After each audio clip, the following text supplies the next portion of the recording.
یہ کہانی ہے ایک ایسے براعظم کی جو دنیا کے نقشے کے آخری کنارے پر آباد ہے، جہاں قدرت نے اپنے سب سے نرالے رنگ بکھیرے اور انسان نے تنہائی سے تہذیب تک کا سفر طے کیا۔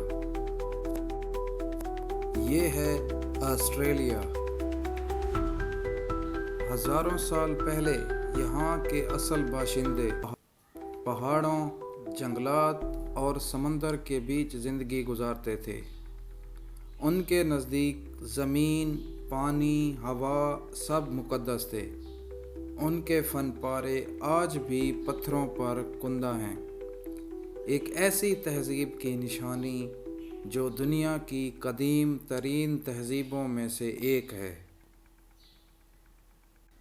پھر آیا وہ وقت جب 1770 میں کیپٹن جیمز کوک نے اس سرزمین کو دریافت کیا اور 1788 میں برطانوی کالونی کی بنیاد رکھی گئی۔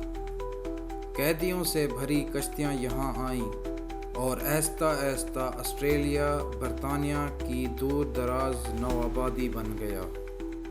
وقت گزرتا گیا، آبادی بڑھی، شہروں نے جنم لیا اور سونا دریافت ہونے کے بعد قسمت بدل گئی۔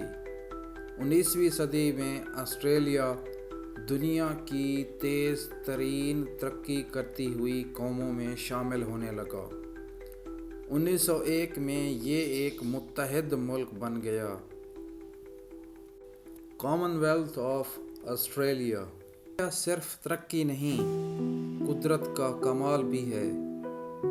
گریٹ بیریئر ریف کے نیچے سمندر کا جادو، سڈنی کے اوپرا ہاؤس کی خوبصورتی اور آؤٹ بیک کے لال ریگزار، یہ سب مل کر آسٹریلیا کو ایک زندہ شاہکار بناتے ہیں۔ یہ سرزمین آج دنیا کے امن پسند، جدید اور فطرت دوست ممالک میں شمار ہوتی ہے، جہاں ماضی کی کہانیاں اور آج کی کامیابیاں ایک ساتھ سانس لیتی ہیں۔ یہ ہے آسٹریلیا، زمین کے آخری کنارے پر زندگی کی پہلی روشنی۔